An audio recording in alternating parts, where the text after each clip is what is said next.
کہ ہم بھوپالیوں کو دو چیزوں پر فخر ہے. ایک تو یہ کہ ہمارے آج تک کوئی غدار پیدا نہیں ہوا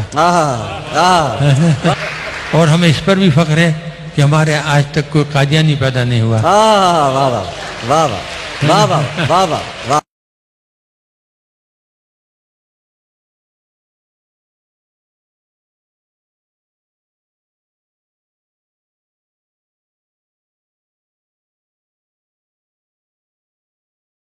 پاکستان جیسا کمزور معیشت والا ملک کیسے ایٹمی طاقت بن گیا؟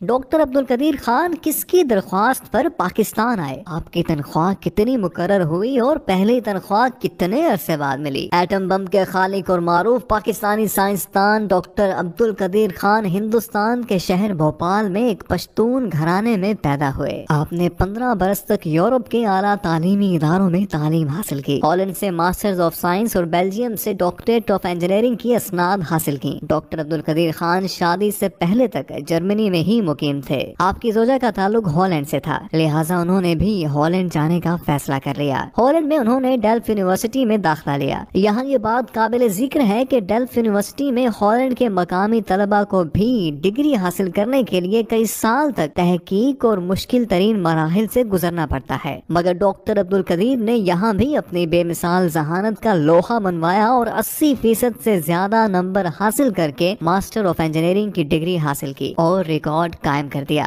بعد ازاں وہ کچھ عرصہ مشہور پروفیسر برگزر کے ساتھ بطور اسسٹنٹ کام کرتے رہے. ان کی صحبت میں رہ کر آپ کی تخلیقی صلاحیتوں کو مزید جلا ملی. دلچسپ بات یہ ہے کہ ڈاکٹر عبدالقدیر خان پر ہالینڈ کی حکومت نے اہم معلومات چرانے کے الزام میں مقدمہ بھی دائر کیا، لیکن ڈاکٹر عبدالقدیر خان کی خوش قسمتی تھی کہ جب ہالینڈ، بیلجیم، برطانیہ اور جرمنی کے پروفیسرز نے ان الزامات کا جائزہ لیا تو انہوں نے ڈاکٹر عبدالقدیر خان کو بری کرنے کی سفارش کرتے ہوئے کہا کہ جن معلومات کو چرانے کی بنا پر مقدمہ دائر کیا گیا ہے وہ تو عام کتابوں میں بھی موجود ہیں، جس کے بعد ہالینڈ کی عدالت عالیہ نے ان کو باعزت بری کر دیا. آپ 31 مئی 1976 کو پاکستان کے اس وقت کے وزیر اعظم ذوالفقار علی بھٹو کی دعوت پر پاکستان تشریف لائے اور انجینئرنگ ریسرچ لیبارٹریز کے نام سے پاکستانی ایٹمی پروگرام پر کام شروع کیا. بعد ازاں 1 مئی 1981 کو اس ادارے کا نام صدر پاکستان جنرل محمد ضیاء الحق نے تبدیل کر کے doctor A.Q. Khan research laboratories رکھ دیا. یہ ادارہ پاکستان میں یورینیم کی افزودگی میں نمایاں مقام رکھتا ہے. ایٹمی طاقت بننے کی کہانی ڈاکٹر عبدالقدیر خان کی زبانی کچھ یوں ہے. ڈاکٹر صاحب کہتے ہیں کہ جب میں دسمبر 1975 میں پاکستان آیا تو وزیر اعظم ذوالفقار علی بھٹو نے یہ درخواست کی کہ میں واپس نہ جاؤں اور پاکستان کے ایٹمی پروگرام پر کام کروں. لہٰذا وطن عزیز سے اپنے جذبہ محبت کی وجہ سے میں سب کچھ چھوڑ کر بیرون ملک سے پاکستان آیا. بہت ہی قلیل تنخواہ پر کام کیا اور ان گنت مشکلات اور سازشوں کا سامنا کیا، لیکن ہمت نہیں ہاری. عزم مصمم کے ساتھ پاکستان کو ایٹمی قوت بنانے اور اس کے دفاع کو ناقابل تسخیر بنانے کے لیے پرعزم رہا اور اپنی ٹیم کے ساتھ نہایت کم عرصے میں پاکستان کو ایٹمی قوت بنا دیا. میں نے اربوں ڈالرز کی ٹیکنالوجی پاکستان کو مفت فراہم کی.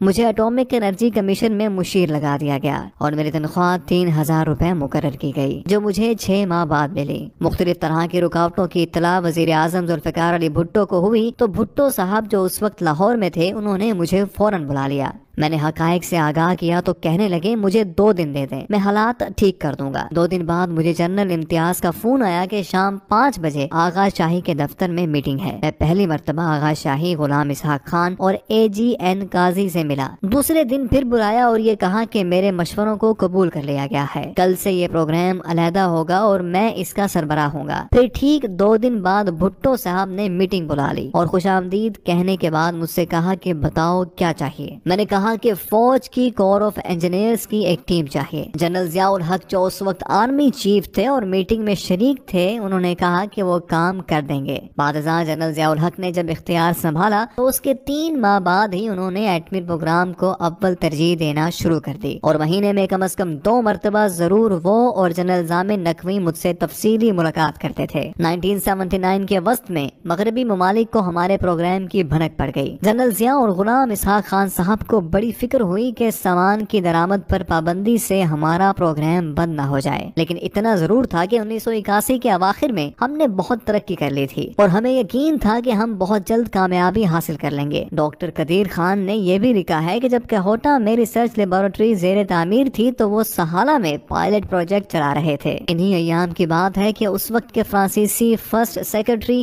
فوکو کہوٹہ کے ممنوعہ علاقے میں بغیر اجازت گھس آئے تھے، جس پر ان کی مار کٹائی ہوئی اور پتہ چلا کہ وہ CIA کے لیے کام کرتے ہیں۔ انہوں نے تہران میں اپنے CIA باس کو لکھا کہ کہوٹہ میں کچھ عجیب و غریب ہو رہا ہے۔ ڈاکٹر صاحب رقم تراز ہیں کہ 1983 میں ہم نے کئی کولڈ ٹیسٹ کیے اور وہ بہت امید افزا تھے۔ 1984 میں ہم نے مزید ٹیسٹ کیے اور ہمیں یقین ہو گیا کہ اب ہم کامیابی کے قریب ہیں۔ جنرل ضیاء الحق نے میرے سامنے آغا شاہی اور بعد میں صاحبزادہ یعقوب علی خان کو بھی سختی سے ہدایت کر دی تھی کہ وہ کسی بھی ملک سے ایٹمی پروگرام پر قطعی بات نہ کریں، بلکہ صاف کہہ دیں کہ یہ بات آپ ضیاء الحق کے ساتھ کریں۔ ڈاکٹر صاحب فرماتے ہیں کہ حقیقت یہ ہے کہ ایٹمی پروگرام میرے مشورے پر ذوالفقار علی بھٹو نے شروع کیا، لیکن یہ بھی حقیقت ہے کہ ان کی وفات کے بعد صدر ضیاء الحق اور غلام اسحاق خان مغربی دباؤ رد نہ کرتے تو بھی ہمارا پروگرام ختم نہ ہو سکتا تھا۔ ڈاکٹر عبد القدیر خان وہ مایاناز سائنسدان ہیں کہ جنہوں نے 8 سال کے انتہائی قلیل عرصے میں انتھک محنت اور لگن کے ساتھ ایٹمی پلانٹ نصب کر کے دنیا کے نامور نوبل انعام یافتہ سائنسدانوں کو بھی ورطۂ حیرت میں ڈال دیا۔ 28 مئی 1998 کو آپ نے بھارتی ایٹمی تجربوں کے مقابلے میں حکومت وقت سے تجرباتی ایٹمی دھماکے کرنے کی درخواست کی۔ بالآخر وزیر اعظم میاں محمد نواز شریف نے چاغی کے مقام پر 6 کامیاب تجرباتی ایٹمی دھماکے کیے۔ اس موقع پر ڈاکٹر عبد القدیر خان نے پورے عالم کو پیغام دیا کہ ہم نے پاکستان کا دفاع ناقابل تسخیر بنا دیا ہے۔ یوں آپ پوری دنیا میں مقبول عام ہوئے۔ سعودی مفتی اعظم نے عبد القدیر خان کو اسلامی دنیا کا ہیرو قرار دیا اور اس وقت سعودی حکمرانوں نے پاکستان کے لیے خام حالت میں تیل مفت فراہم کرنے کا فرمان جاری کیا۔ مغربی دنیا نے پروپیگنڈے کے طور پر پاکستانی ایٹم بم کو اسلامی بم کا نام دیا، جسے ڈاکٹر عبد القدیر خان نے بخوشی قبول کیا۔ پرویز مشرف دور میں پاکستان پر لگنے والے ایٹمی مواد دوسرے ممالک کو فراہم کرنے کے الزام کو ڈاکٹر عبد القدیر نے ملک کی خاطر سینے سے لگایا اور نظر بند رہے۔ ڈاکٹر عبد القدیر صاحب بہت اچھے لکھاری بھی ہیں، ادب سے آپ کو گہرا لگاؤ ہے۔ یہ ان کے اپنے ہی اشعار ہیں جن کو انہوں نے اپنے دکھ اور کرب کے اظہار کا ذریعہ بنانے کی کوشش کی ہے۔ اس قدر مشکلیں جھیلنے اور بعد ازاں مسلسل نظر بندی کے بعد یہ کہنے پر مجبور ہو گئے، اس ملک کے بے مثال میں ایک مجھ کو چھوڑ کر ہر شخص بے مثال ہے اور باکمال ہے۔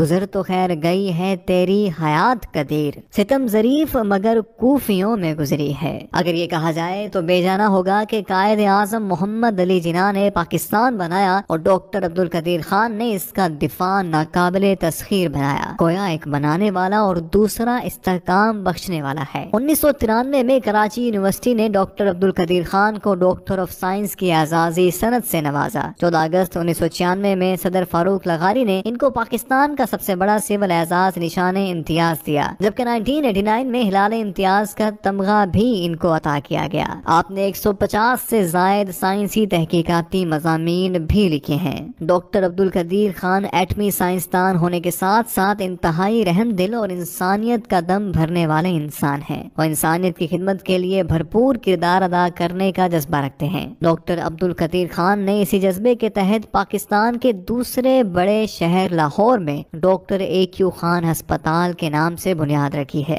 ان کا یہ جذبہ انتہائی قابل تحسین ہے کہ وہ تمام تر مشکلات کے باوجود پاکستانی قوم کے لیے اپنی تمام تر صلاحیتیں صرف کرنا چاہتے ہیں۔ ڈاکٹر عبد القدیر خان کی زیر قیادت زندہ دلوں کے شہر لاہور میں مینار پاکستان کے سائے تلے اور بادشاہی مسجد کے پہلو میں 7 منزلہ عمارت پر مشتمل ڈاکٹر AQ خان ہسپتال تعمیر کیا جا رہا ہے۔ اس ہسپتال کا کل رقبہ 16 کنال پر محیط ہے۔ ہسپتال کی تعمیر کا تخمینہ تقریباً 100 کروڑ روپے ہے۔ 300 بستروں پر مشتمل یہ ہسپتال غریب اور مستحق مریضوں کو کسی تفریق و امتیاز کے بغیر ہر طرح کے امراض کے علاج کے لیے بین الاقوامی معیار کی سہولیات ایک ہی چھت